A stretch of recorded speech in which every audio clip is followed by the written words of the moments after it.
In a world where artificial intelligence is taking over many of our daily tasks, it's automating a lot of the processes that we used to do manually, there are skills that we need to develop in order to remain relevant and to be successful. And one of the number one skills, actually I think the number one skill, is the ability to communicate. Public speaking, one-on-one conversations, the ability to communicate ideas in a way that feels authentic and that people can actually understand our ideas.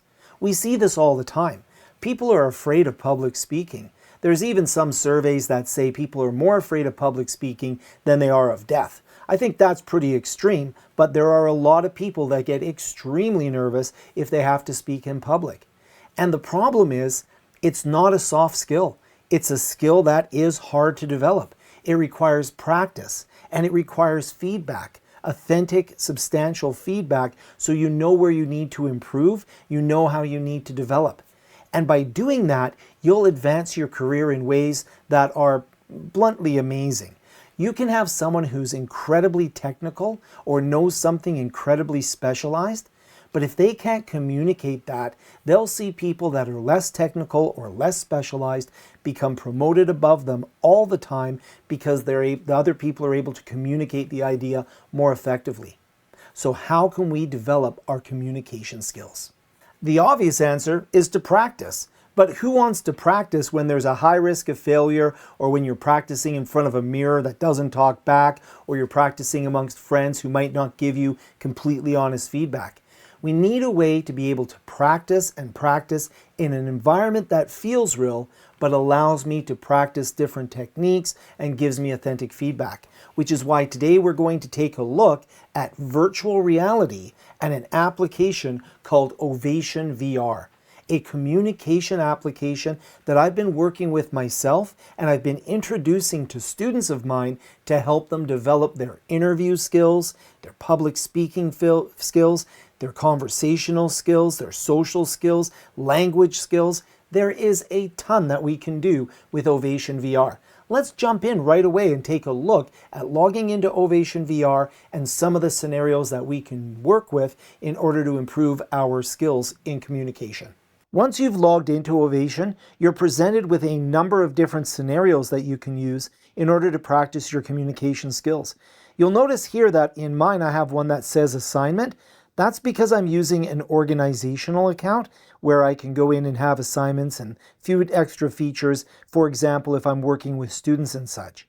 But all of the Ovation accounts, even a personal account, will allow you to go in and will allow you to choose from a huge number of different scenarios, which you can then go in and do additional modifications with. So you can see that we can have things like press conferences, panel interviews, different types of courtroom scenarios. We can go in and we can do things like a private conversation or a language tutoring. We can have debate stage. Group conversations are usually quite interesting, as are things like elevator pitches. Well, they're all quite interesting, but I'm going to do a group conversation. And I can choose the environment that I'd like to do the group conversation. So there's a number of different environments. These will change depending on the type of scenario that you've chosen. So for example, an elevator pitch isn't really appropriate in something like a mountain lodge. That would be something that would take place in an elevator. So we're going to have a group conversation in a mountain lodge. I can also go in on the side here, go back home. If we have other people with VR headsets, we can have a multiplayer session. We can get information on any of the recordings I've done. I can go in and do things like import PowerPoints and different types of assignments and such. And I can set the different settings for the application itself. Let's go ahead to the Mountain Lodge. And now we're going to go into the Mountain Lodge. So here I am in the Mountain Lodge, and if you look around, you can see that I've got a number of people that have joined me. So I can actually bring this down a little bit. You can see that I have a number of different people that are here in the Mountain Lodge with me. If I'd like, I can modify the number of people as well as who they are. I can choose how I'm going to work, whether I want to alternate between me and the AI, or whether I want to have continuous conversation where I jump in to interrupt. I'll usually start with the me between the AI just to keep things nice and easy and smooth flowing. It's a little bit more advanced to have a conversation where you're waiting for pauses in your turn to speak. But definitely to improve your communication, you want to be able to use both of these scenarios. Now here you can see that I can shuffle the people that are in the environment, and you can see that they all have their own personality. Rick is playful and quick-witted. Ethan is challenging and provocative. Patrick is thoughtful and precise. Andre is steady and dependable. And I can just swap them out for other people as well, so we can have a whole number of different people that can join me in the conversation. So it's useful to get to know other people. And a lot of times what's really interesting is to have the same conversational topic with different participants. That can be very useful. Now, if I continue in here, I can go in and I'll just remove this here. I can add scenario modifiers in here. So what happens with scenario modifiers is I can choose different scenarios like role-playing banter, brainstorming, a debate. I can go in and have different types of styles. So for example, maybe I want to have a casual conversation, and I can do multiple, make that active in the scenario. I can have multiple different scenarios and even create my own. So for example, I can create a custom scenario. If I want to have a conversation around a certain topic, I can even use AI to help me generate a conversational topic. So for example, I want to say these are the goals of the conversation, different constraints, anything that I'd like in there. I did one on YouTube brainstorming where I said I wanted to talk about working on a brainstorming session about a new YouTube channel, and I used AI to help me generate the scenario. I'll make that active in my scenario. So now that I've made two things active in my scenario, a style and a YouTube idea brainstorm, I can now go in and if I'd like, choose a name. I'm going to go by my name, Frank. A language, whether I want closed captioning, manual or automatic speaking, whether I want to enable training mode, so it'll give me tips as I'm having my conversation. I can look at the various different factors that I'll be rated on. So I'm going to be able to get nice quality feedback that's authentic, and it's going to allow me to improve my communication. This is extremely important because a lot of times when we're starting to develop our communication skills, we can become a little bit intimidated with real people in the mix. This way I can have a number of trial runs where I can start developing my skills without having to worry about failure or worry about coming across the wrong way. I can just end a scenario if I become uncomfortable or if I want to restart it with different people. Now, when I go into the scenario, I can actually go back here as well. If I'd like, I can go into the individuals. And let's say, for example, I don't want to have quite this many individuals here. If I select an individual, I'll continue here. If I select an individual, you can go in and you can, I'll just move this out of the way. You can actually add and remove individuals from your scenario. So if I go in here, you can delete them. You can make an empty seat. So for example, let's say I'm here and I'm warm and easygoing. Let's say, well, I'll just take Tariq out. See, I can take him out. I could go ahead and put somebody new in that seat. I can shuffle an individual seat, or I can shuffle all of the seats. So I'll continue and I'll begin the scenario. And now I can either listen first or speak first. So I'm going to go through and do this scenario, and then we'll come back and we'll have a look at the type of feedback that I will get. So I had a full conversation about a YouTube strategy session. It was about 20 minutes long. You want to give the AI enough time and a deeper conversation so that it can give you good, substantial feedback. Of course, if I did an elevator pitch, it would be 60 seconds or even 30 seconds to 90 seconds. If I did something like a presentation, I might go as far as 45 minutes. And with a job interview, I could load up my resume, I could load up the job posting, and I could have an interview for that job that might last half an hour to an hour. So there's lots of different scenarios that we can do.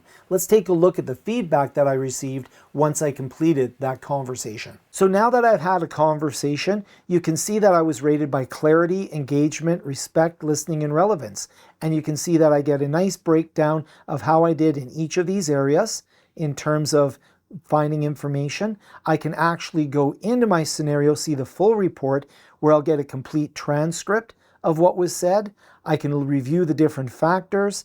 I even will have the system pull quotes out for me that will help me understand where I did particularly well. I can get tips for improving. So this is going to help me.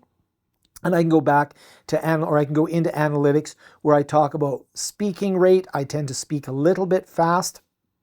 So I got a couple of warnings saying, slow it down, Frank. And then you can see filler words and such. This is a fantastic way for me to go in and to improve my communication skills without having to worry about not getting good quality feedback or getting feedback that I can't really use very well. This is going to be generated by the AI, and this means that I'm going to get honest feedback. I'm going to get feedback that I can actually work with. I can go back home here, and you can see that I can go in and try different types of speeches. A great one is something like an elevator pitch. If I want to convey an idea, I can even go in and I can say, make certain things my favorite and such. You can see which one's the active scenario. You can see I have an assignment because I'm an organizational here. And then when I'm done, I can simply go in. There's many things I can do in here, but I'm just going to go in and we'll go ahead and we can modify things like my height and such. I'm just going to quit the application. I just wanted to show you the scenario, but if you're interested, you can definitely comment down below and I'd be happy to show you the settings and how to set it all up. What I find especially useful about Ovation VR is that it creates an immersive environment that really feels like a real environment. You actually feel immersed. You can bring in different artifacts like PowerPoint slides. You can bring in speaker notes. You can bring in things like a resume, or you can bring in a job posting to really set up the AI to be incredibly well versed in what it is you're trying to communicate about. This means that I can practice simpler scenarios as I'm just developing my skills, or I could have incredibly complex scenarios, such as going to a press conference where I'm talking about something that people are upset about. And I can practice it in a safe way without actually being in that environment. Imagine the ability to improve your communication skills and imagine what you can do with those improved communication skills.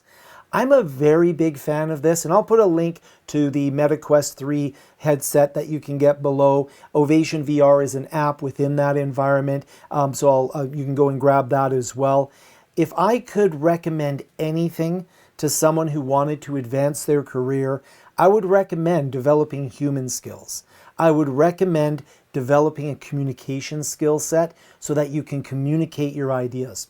If you're interested in talking about technology and how we can use it with intention in order to learn, teach, and be more productive, I'll put a link to our Skool community where we talk about these issues, and you can join. It's completely free, but it's a place for where we can have deeper conversations. Of course, comment down below, like the video if it was useful, and of all the videos I've created, this is one that I hope you'll share with people that can benefit from learning and developing communication skills.